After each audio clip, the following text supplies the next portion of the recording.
আজ আমাদের মাঝে আছেন আপনাদের পছন্দের গুণী সঙ্গীত শিল্পী পলাশ লোহ। আমন্ত্রণ আপনাকে A10 মিউজিক অনুষ্ঠানে। ভাইয়া কেমন আছেন? অনেক ভালো আছি, আপনি ভালো আছেন? আমি বেশ ভালো আছি। অনেকদিন পরে পেলাম আপনাকে, কারণ কাজ নিয়ে বেশ ব্যস্ততার মধ্যে ছিলেন আপনি। আমরা জেনেছি যে রিসেন্টলি আপনার কিছু কাজ শেষ হয়েছে, কিছু মুক্তির অপেক্ষায়, এবং সিনেমাতেও আপনার কাজ করা হয়েছে। তো টোটাল জার্নিটা সম্পর্কে একটু জানতে চাই, কেমন গেল কাজের প্রেশার? অনেকদিন মাঝখানে কিছু গ্যাপ গিয়েছে, কিন্তু গত এক মাসে আমার প্রায় 7টি গান রিলিজ হয়েছে। তার মধ্যে সবগুলো গানই ডুয়েট গান। আচ্ছা। তো এবং একটি সিনেমার শুটিং করেছিলাম 1 বছর আগে, সেটি সরকারি অনুদানের সিনেমার নাম ছিল ময়নার চর। তো সেখানে একটি গুরুত্বপূর্ণ চরিত্রে অভিনয় করেছি। সেই ছবিটি রিলিজ হলো এই 30 তারিখ।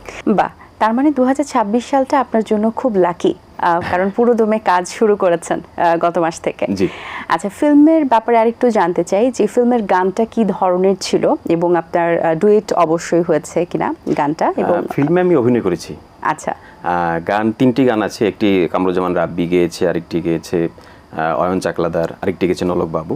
কিন্তু আমি একটা গুরুত্বপূর্ণ চরিত্রে অভিনয় করেছি। আচ্ছা, এই যে সঙ্গীত শিল্পী থেকে অভিনয় জগতে কোনটা বেশি ভালো লাগে, বা কোনটাকে সর্বপ্রথম প্রায়োরিটি হিসেবে রাখতে ভালো লাগে? আমি আসলে যখন থেকে এই কালচারাল এই জগৎটার মধ্যে প্রবেশ করেছি, তখন অভিনয় এবং গান এগুলো একসাথেই করেছি। আমি তখন থেকেই থিয়েটারের সাথে সম্পৃক্ত, এবং গানও শিখি তখন থেকেই, এবং ছোটবেলা থেকেই। তো ঢাকা যখন আসি, তখন আমি আসলে গান এবং অভিনয় দুটার সাথে একসাথে সম্পৃক্ত হয়েছি, এবং দুটার কাজ কিন্তু একসাথেই চালিয়ে গিয়েছি। তো আমার মনে হয় যে কোনোটাকে বাদ দিতে পারবো না, যে কোনটাকে প্রথম কোনটাকে সেকেন্ড করবো, এটা বলা যেতে দুটাই আসলে কাছের, খুব কাছের। আচ্ছা, আমরা আরো আলোচনা করব, কিন্তু এই মুহূর্তে একটা গান শুনে নিতে চাই। তাহলে আমার যে গানগুলো রিলিজ হয়েছে ওখান থেকে একটি গান শোনাই। একটি গান আমার খুব 4-5 দিন আগে রিলিজ হলো। গানটির নাম হচ্ছে জীবনের চুক্তিনামা। গানটি আমার সুর করা, লিখেছেন শ্রদ্ধেয় শেখ নজরুল। এটি একটু শোনাই। জীবনের চুক্তিনামা হারাই ফালাইছি, দখল হবার ভয়ে জীবন দৌড়ে পালাইছি। জীবনের চুক্তিনামা হারাই ফালাইছি, দখল হবার ভয়ে জীবন দৌড়ে পালাইছি। কার কাছে কি পাওনা ছিল কিছুই মনে পড়ছে না, কার ভাগে কি দেবার কথা ডাইনে মাথা নড়ছে না।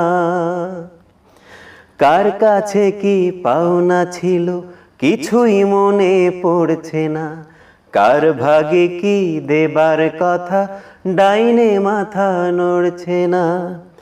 খামোখা মাথাটারে ভুলে গালাইছি, দখল হবার ভয়ে জীবন দৌড়ে পালাইছি। জীবনের চুক্তিনামা হারাই ফালাইছি, দখল হবার ভয়ে জীবন দৌড়ে পালাইছি। বাহ, চমৎকার একটি গান। গানের কথাগুলো খুব বাস্তবধর্মী আসলে, এবং যাদের আসলে একটু মন স্যাড থাকবে তারা কিন্তু এই গানটা বেশ এনজয় করবেন মোটিভেশন হিসেবে। আচ্ছা, সঙ্গীত শিল্পীদের দেখা যায় যে অনেক সময় তারা তাদের ঝুড়িতে বিভিন্ন ধরনের গান রাখতে ভালোবাসেন, যেমন কেউ একটু রোমান্টিক প্যাটার্নের গান বেশি গান, বা স্যাড রোমান্টিক গাইছেন, এবং বিভিন্ন ধরনের আমরা যে দেখি যে এখন ভাষাগতভাবেও গান বেশ জনপ্রিয় হয়েছে, এবং রিদমিক কিছু গানও কিন্তু আমরা পাচ্ছি। তো আপনার ঝুড়িতে এমন কোনো গান কি আছে যেটা এখনো গাওয়া হয়নি, বা প্রস্তুতি নিচ্ছেন, বা আগামীতে গাইবেন? মানে এই জায়গা থেকে আমি মনে হয় অনেক শিল্পীর থেকে একটু আলাদা। সেটা হচ্ছে আমার বিভিন্ন প্যাটার্নের গান আছে। সেটা হচ্ছে ভাই দিবসের গান, মা দিবসের গান, বাবা দিবসের গান, শ্রমিক দিবসের গান, প্রেমের গান, দেশের গান, স্বাধীনতার গান, আধুনিক গান, বিচ্ছেদী গান, এবং শ্রমজীবী মানুষের গান, ধর্ষিতা নারীর গান, 21শে ফেব্রুয়ারির গান, বৈশাখের গান, মানে ভ্যারাইটিস গান আমার গাওয়া হয়েছে। এবং এতগুলো ভ্যারাইটিস গান আমার মনে হয় মানে অনেকের নাই। আচ্ছা, আমাদের বাংলাদেশে তো অনেক ভাষা আঞ্চলিক গানগুলো রয়েছে, সেই গানগুলো কি থেকে কি আমরা দুটো লাইন শুনতে পারি? এমন কোনো গান গাওয়া হয়েছে কিনা? আঞ্চলিক গান তো মানে আমাদের ময়মনসিংহ অঞ্চলের, আমি যেহেতু ময়মনসিংহ, আমার ময়মনসিংহ অঞ্চলের একটা আঞ্চলিক গান করেছি এই বড় একটা প্ল্যাটফর্ম উর্বশী ফোরামে। সেখানেও আমার অঞ্চলেরই গাওয়া আর কি। আচ্ছা, 2 লাইন শোনাবো? আচ্ছা, নেত্রকোনার আঞ্চলিক ভাষা এটা। এই গানটির কথা লিখেছেন মাহবুবা আপা, এবং গানটি সুর করেছি আমি। গানটি ডুয়েট আমি এবং শারমিন গেয়েছি আর কি। কংস পারের কন্যা রাহ তুমি যাইনা, ও কংস পাড়ের কন্যা রাহ তুমি যাইনা। দুই লাইন শোনালাম। ধন্যবাদ। শুনতে গানটি কংস পাড়ের পুরোটা কন্যা দেখতে বলে হবে। সার্চ দিতে হবে, তাহলে গানটি পেয়ে যাবেন। বা এক্সাইটমেন্ট রেখে দিলেন হ্যাঁ। আসলে গানের মধ্যে। আমরা তো যেহেতু ট্রেন্ডে ভাইরাল যুগে ভাসছি, অনেককে দেখি যে ভাইরাল হতে চান, সেখানে আপনার মনোভাব কি এবং এই বিষয়টা ভাইরাল হওয়ার বিষয়টা আপনি কিভাবে দেখেন? ভাইরাল মানে এখনকার যুগে তো আসলে মানে সবারই একটা থাকে যে আমার একটা গান ভাইরাল হলে আমার একটা কাজের জায়গা, ব্যস্ততা বাড়বে, এই জায়গা থেকে অনেকে ভাইরালের চিন্তা করে। ভাইরালের চিন্তা করি না, কারণ শিখে গান করি। আমার কথা হচ্ছে যে যেন সারা জীবন গান গেয়ে যেতে পারি। তো সারা জীবন গাইতে গেলে ভাইরাল যে হয়ে যাবে সে শেষ হয়ে যায়। আমার জায়গা থেকে আমি যেটা মনে করি যে একবার ভাইরাল হয়ে গেছে সে তার স্থায়িত্ব বেশি দিন থাকে না। তো ভাইরাল যে না হইতে পারবে সে সারা জীবন গান গেয়ে যেতে পারে, আমার মনে হয় এটা সবচেয়ে একদম ঠিক বলেছেন ভাই। আসলে ভাইরাল হওয়াটার স্থায়িত্বটা খুব কম, আসলে বেশি দিন থাকে না, নেই বললেই চলে। আর যেটা কোয়ালিটিফুল গান বা কাজ সেগুলো কিন্তু থেকে যায়। এক্স্যাক্টলি। আচ্ছা, আপনার যে 7টি গান রিলিজ হয়েছে, যে গানগুলো সম্পর্কে বলছিলেন, এই গানগুলোতে আসলে মডেল হিসেবে কারা কারা ছিলেন বা সুরকার, গীতিকার, এবং কি কি ধরনের গানের কোয়ালিটি এখানে থাকছে? 7টা গানের মধ্যে একটা শোনাইলাম। আর শীতের পিঠা, যেহেতু শীত গেল, পিঠা নিয়ে একটি গান করেছি আমি এবং সুজানা রূপা ডুয়েট গেয়েছি। গানটি লিখেছেন রুস্তম মল্লিক, গানটি রিলিজ হয়েছে। তারপর আরেকটি গান করেছি প্রেমের গান, আমি যে সত্যি তোর। এই গানটিও লিখেছেন আমাদের মামুনুর রশিদ গীতিকার, গেয়েছে আমি সুজানা রূপা। আরেকটি গান প্রেমের বৃন্দাবন, ওই গানটির কথা লিখেছেন রুস্তম মল্লিক, সুর করেছেন আমাদের দেশের একজন পরিচিত সঙ্গীত শিল্পী অপু আমান, এবং উনি মিউজিক করেছেন। ওই গানটি গেয়েছি আমি এবং সুজানা রূপা। এরকম 7টি গানই করেছি। আরও 4টি গান রিলিজের অপেক্ষায়, আগামী মাসে রিলিজ হবে। আচ্ছা, নতুন প্রজন্মে যারা গান করছেন, আপনার তো গানের ক্যারিয়ার অনেক দিনের একটি জার্নি, তাদের নতুনদের জন্য আসলে আপনার কি পরামর্শ থাকবে এবং নতুনদের মধ্যে কার গান আপনার বেশ ভালো লাগে? নতুনদের মধ্যে অনেকেই ভালো গাচ্ছে, যেমন আমাদের ছোট বোন শারমিন খুব দুর্দান্ত গান করছে। ওর গান আমি খুব মনোযোগ দিয়ে শুনি ওর গান। আচ্ছা, এবারে আপনার আরেকটি গান আমরা শুনতে চাই। এবারে কোন গানটি শোনাবেন? আমার রিলিজ হওয়া গানের মধ্যে আমি যে সত্যি তোর ডুয়েট গানটি শোনাচ্ছি। গানটির গীতিকার মামুনুর রশিদ, শিল্পী আমি এবং সুজানা রূপা। শোনাচ্ছি গানটি। আমি যে সত্যি তোর, শক্ত করে হাতটি ধর। আমি যে সত্যি তোর, শক্ত করে হাতটি ধর।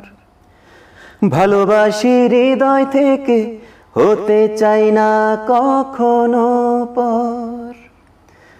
ভালোবাসি হৃদয় থেকে, হতে চাই না কখনো পর। আমি যে সত্যি তোর, শক্ত করে হাতটি ধর। বাহ, সুন্দর একটি গান, ধন্যবাদ আপনাকে। স্টেজ শোগুলো কেমন করা হচ্ছে? স্টেজ শোয়ের ব্যস্ততা একটু কম, কারণ নির্বাচনের একটা ব্যস্ততা যেহেতু গেল। তো সব মিলিয়ে ইউটিউব নির্ভর যে কাজগুলো, মৌলিক গান রিলিজের যে কাজগুলো, পাশাপাশি কভার গান রিলিজের কাজগুলো, এগুলোর কাজ ব্যস্ততা বেশ গিয়েছে এবং সামনেও বেশ ব্যস্ততা আছে। আচ্ছা, সঙ্গীত শিল্পীদের গলা ঠিক রাখাটা অনেক ইম্পর্টেন্ট। গলা ঠিক রাখার জন্য অনেক ধরনের আসলে টেক কেয়ার করতে হয়। সো টেক কেয়ারগুলো কিভাবে করা হয় আপনার? আমি যেটা করি, আমারটা বলি, আমি বিশেষ করে খুব ঠান্ডা কিছু খাই না। আর হচ্ছে যে কোনো জার্নিতে গেলে, সেটা সিএনজি বা বাস বা বাইক হলে, সেখানে কান এবং নাক ঢেকে রাখার যে বিষয়টা, এটা খুব গুরুত্বপূর্ণ। আর হচ্ছে ধুলাবালি যদি খুব বেশি আসে, কাশি হয় বা হয়, এই জায়গাগুলো একটু সচেতনভাবে চলতে পারলে আমার মনে হয় গলা ভালো থাকে। আর আদার্স সব কিছু খাওয়া, বা অনেকে বলে আইসক্রিম খাইলে মানে সমস্যা নাই, আমার মনে হয় যে খাইতে পারে, কোনো ব্যাপার না। আচ্ছা, গল্পে আড্ডায় আমাদের সময় একদম শেষ প্রান্তে চলে এসেছি, কিন্তু যাওয়ার আগে প্রিয় দর্শকদের উদ্দেশ্যে কিছু বলুন। দর্শকদের বলবো যে আপনারা আমাকে অনেক ভালোবাসেন এবং আমার অনেক গান শোনেন, আপনাদের অনেক কমেন্ট শুনি বিভিন্ন ইউটিউব ইয়েতে। তো আপনারা আমার জন্য দোয়া করবেন এবং বিশেষ করে যেন সুস্থ থাকতে পারি, আর অনেক ভালো ভালো গান আপনাদের উপহার দিতে পারি। আর এটিএন বাংলার জন্য অসংখ্য ধন্যবাদ, কৃতজ্ঞতা আমাকে অনুষ্ঠানে ডাকার জন্য, এবং আপনাকে অনেক ধন্যবাদ। আপনাকেও ধন্যবাদ আবারও। এবং যাবার আগে আসলে মনে হচ্ছে আরেকটি গান শুনতে শুনতে বাড়ি ফিরে যেতে পারলে ভালো হতো।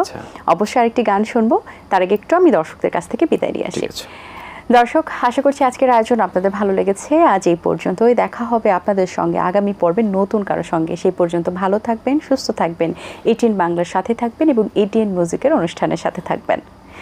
জি ভাইয়া, আমরা কোন গানটি শুনছি? এবার যে গানটি করছি, গানটি পরিচিত একটি গান, ও আমার ওড়াল পঙ্খী রে। বাহ, চমৎকার একটি গান। ও আমার ওড়াল পঙ্খী রে, যা যা তুই ওড়াল দিয়া যা।